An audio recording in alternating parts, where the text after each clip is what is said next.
Okay, guys, what would be a good cold open for this episode? I really wanted to stand out. Because this is our first episode back after our audio exclusive episodes. Correct. Wait, was the yes? Oh, No, it's not. no. It's not. Because because in the last one we talked about the new Batman trailer and your wife critiquing your hair because you're getting old. Haven't gotten any younger. What would be a good cold open? Man, it's getting chilly outside. Winter is here. Usually I think it just kind of happens relatively naturally. That's true. Yeah. No, we're going to force it. Come on, guys.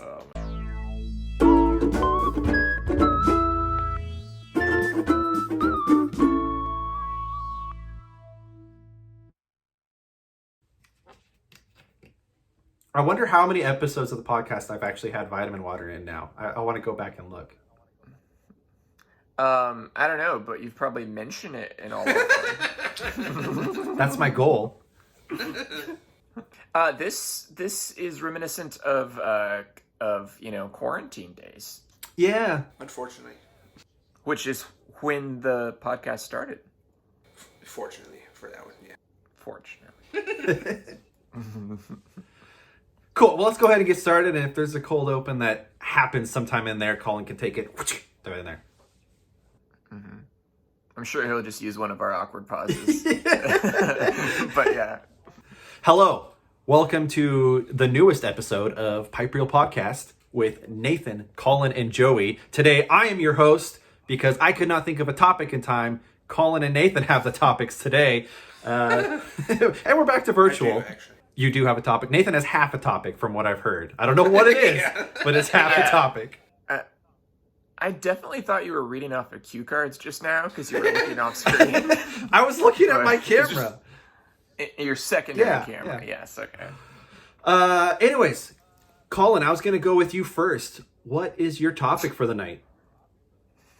So, my first topic is something that I don't understand, and I know that it belongs to the religion of Catholicism, but godparents. I don't think God has parents. Yeah. No, I'm watching a show recently, and I thought that I understood simply what godparents were, which is like... I guess I don't know. No, it's like, a couple. Usually it's usually it's a couple who is appointed to watch over a certain amount of kids if the parents were to die. So I thought that that's what it was, but recently I've been watching this show where one of the siblings pointed out that is my godmother. And I was like, you can split it up like that? Like, one godparent just to one of the kids? Like, I don't understand how that works. I don't understand why it's just Catholicism, and if there's any biblical foundation that they have. Like, where does God come into it? Godparents? Yes, my parents are godparents too. And is that a legal thing? Is it biblical? Like, I just don't understand where the term comes from, where the role comes into play, even in the legal system. Godparents, I just don't understand. I had no idea. That's actually a religious thing? I thought that was just a cultural thing. I didn't even know that was, like, focused on... Yeah, I think it's... Huh! I mean, I always thought it was just Catholicism, for some reason. I would imagine you could put... Whether you were Catholic or called it godparent or whatever, I would imagine you could put that type of stuff in your will, where I want my children to be taken care of by this person. So I'm pretty sure if you call it godparents, you could put that in your will and make it legal. Yeah. I always thought godparents just meant they was like not a grandparent, but kind of your favorite people out there that took special care of your kids. Almost basically like a not a pseudo, but a fake aunt or uncle. Yeah. Yeah. Yeah, I always thought, so whenever I saw it portrayed, because I don't think I knew anybody that called anybody their godparents or anything, but growing up, but whenever I saw it portrayed, I thought that it was more just like a mentor type thing. Oh, this person is someone we respect, and I want you to respect them and learn from them, you know. And I'd never picked up on the if we die, they legally have you, or, have custody of you. I never picked up on that. I get somebody's kids if they die. We not just anybody's kids, but are you godparent? Yeah, but nobody's ever said that. What title do you go by? Just like I'm an uncle. Stuff. Oh, like Uncle Nathan. Oh, okay. Nathan. Oh, yeah. Yeah, you're a godparent. Wow. Okay, I didn't know that. Oh, That's yeah. funny. Huh. Yeah, I'm a godparent. That's Yeah. a big deal. Wow, It's yeah. just, Yeah. You need I am not. cotton in your lips. Yeah. So I know I have seen it portrayed in movies that they will have a Catholic baptismal for the baby, sprinkle, and in that same thing, the godparents are appointed. They're like brought up on the stage, and they are officially, you guys are the godparents. I've seen it portrayed in like Everybody Loves Raymond. Wow, that's very serious. Yeah, I've seen, there was like Robert and his wife, and then Ray and his wife are up for godparents, and there's like this bickering. So I was like, weird. Godparents are a part of culture in some fashion, and I'm so uneducated about it. The official term. Well, and like The Godfather, I literally until just now have never made the connection that like he's a godparent. Sure. Like that's why it's The Godfather. Like to me, it's just like a title, and it sounds Italian. And, Yeah. And I've never thought past it before. Does anyone call him The Godfather in The Godfather? I don't think those... Probably not. I don't think those words are ever said. Exactly. Which is funny. That's funny. Is Joey Googling it? Yeah, apparently. So godparents, it does have legal responsibility in some countries. It's a role that can have some legal obligations, but it's mainly for religious responsibilities. So you're there kind of as a witness that they're being baptized. It sounds like when they're like the infant baptism that Catholics do, and then you're basically held responsible if the parents, not if the parents die, but if the parents forsake or neglect or are unable to provide the religious training for the child, you step in and help them in their religious formation, is what it says. This lifelong spiritual formation. That reminds me of like a best man maid of honor situation. Like, because I've heard when people take that seriously, I've heard sometimes the preacher, minister, whatever, say like, it's your guys' job as the best friends, like to make sure that these people are treating each other well, are living up to their relationship before God, or whatever the case may be. Yeah. I still had no idea it had a religious background. I thought it was just a cultural thing that people kind of talk about is they somehow came about, and people was like, yeah, it's just that special friend that's basically like another parent to my kids. They love my kids so much, my kids love them. Yeah. Interesting. Well, that's perfect, because that's like the model for what a podcast should be, or at least what we're trying to do with our podcast is try to be like, oh wow, I never knew that. As the host, I learned something new. So can you. Yeah. See, I wonder if there's other cultures that have like maybe like Buddhists or Hindus or something. If there's a similar thing, either secular or religious, in other cultures, or if it's just Italians that do this. Everybody else, if the parents die or are irresponsible, the culture's like, you're on your own, kids. I don't know. Right, like Roman Catholic. Roman Catholicism, yeah. Yeah, I mean, because like in England and the United States, we kind of just, instead of having godparents, we were like, let's create an orphanage. Yeah. because we're so responsible. I'd be interested to see if, any of our 12 listeners has Are a a difference. godparent, or they have one. Well, or if they just have a different cultural experience. Something similar, something completely unsimilar. Cool. Well, thanks for helping us learn something new, Collin. Nathan, what is your half topic? Or are you saving... I think you were debating between a whole topic and a half. Are you saving the half for next time? Who's to say this is my half topic? This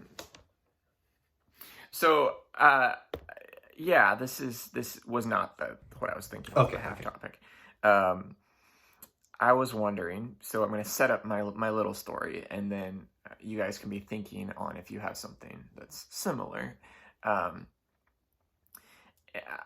So emotional roller coaster, basically being very like you're excited about a thing, and then you realize misinformation, and you're like very disappointed, or something along those lines. I want to hear your story, that way I know that I'm not just suffering alone.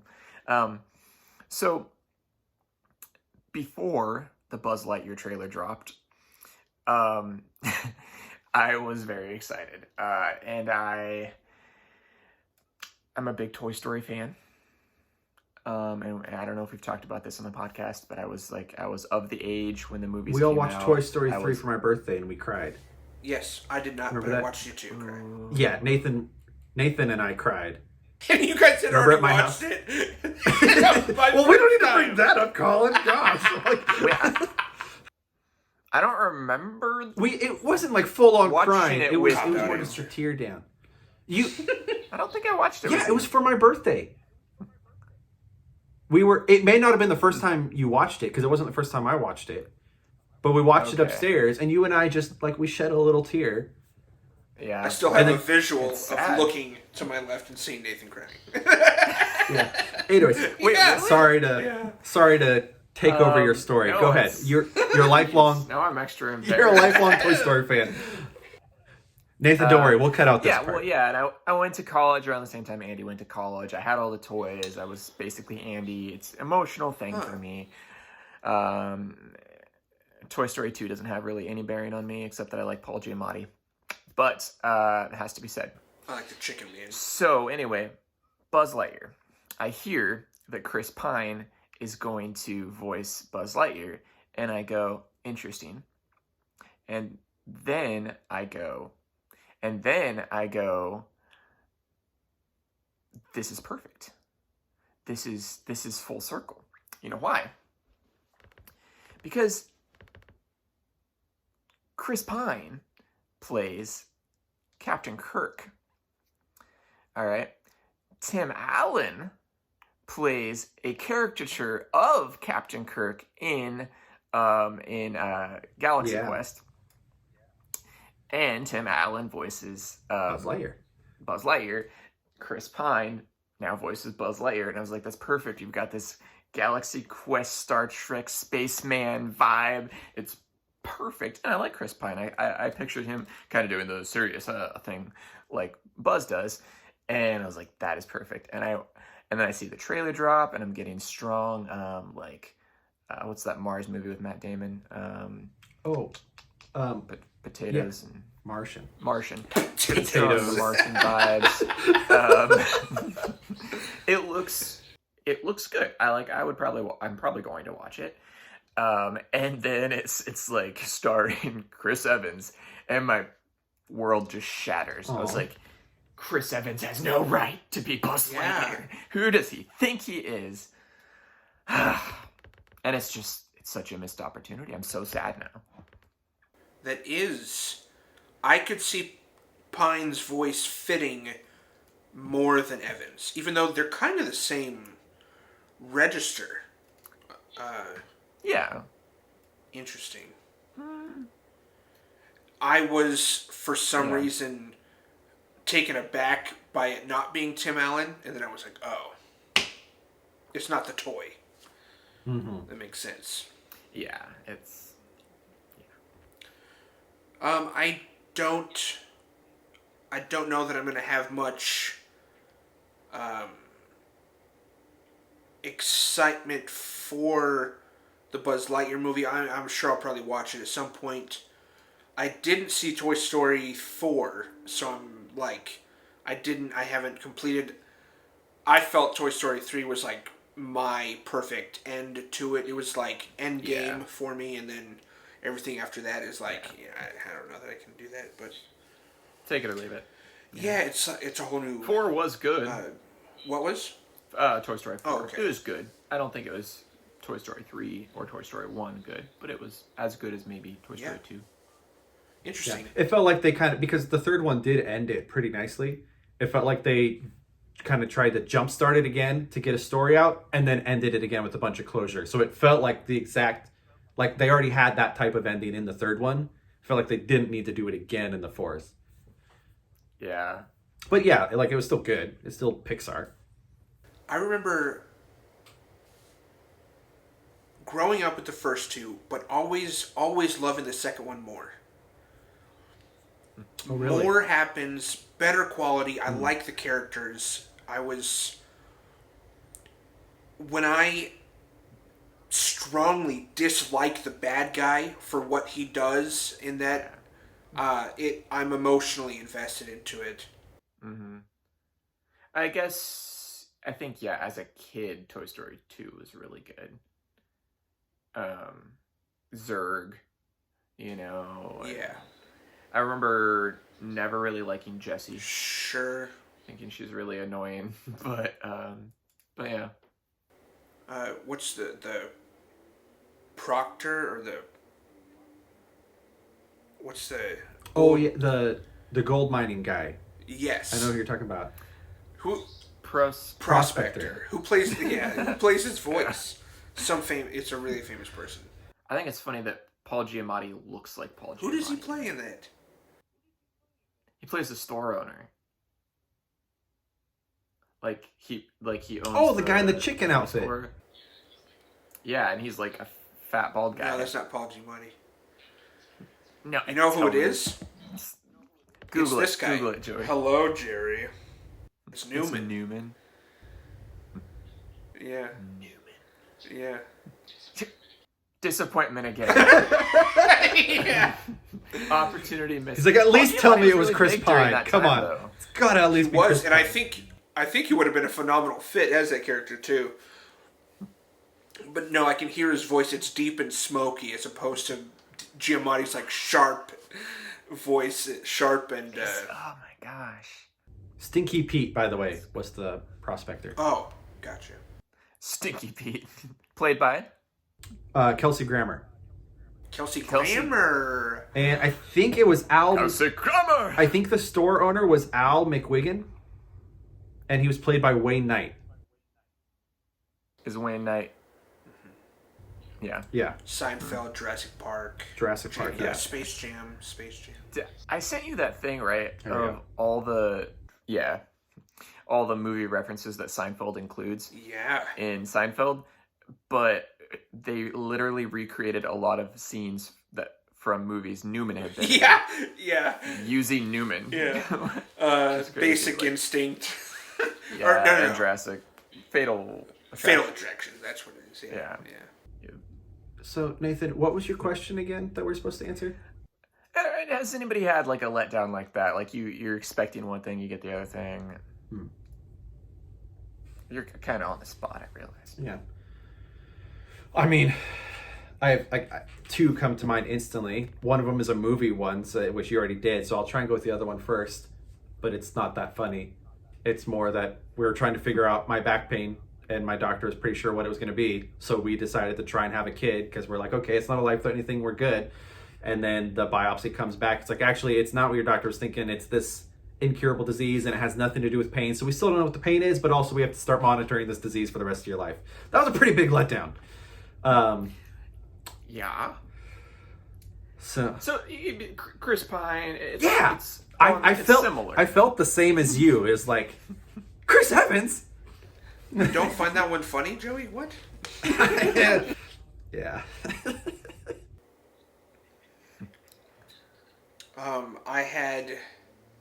I bought a ticket to see. Don't touch the mic. to see As you touch it. David Spade. Bought a ticket to see David Spade live in Portland. Got the ticket. It was postponed. I actually requested a refund. They didn't give it to me. They said, you're just going to have to go to the show. I was like, okay. November 20th. Dang it, so I'm going to give it away. Last year. This was last year. November 20th. So it gets to November 19th, and I'm so stoked. I'm so excited that I'm going to get to go see him. And then I read that it was postponed to 2021.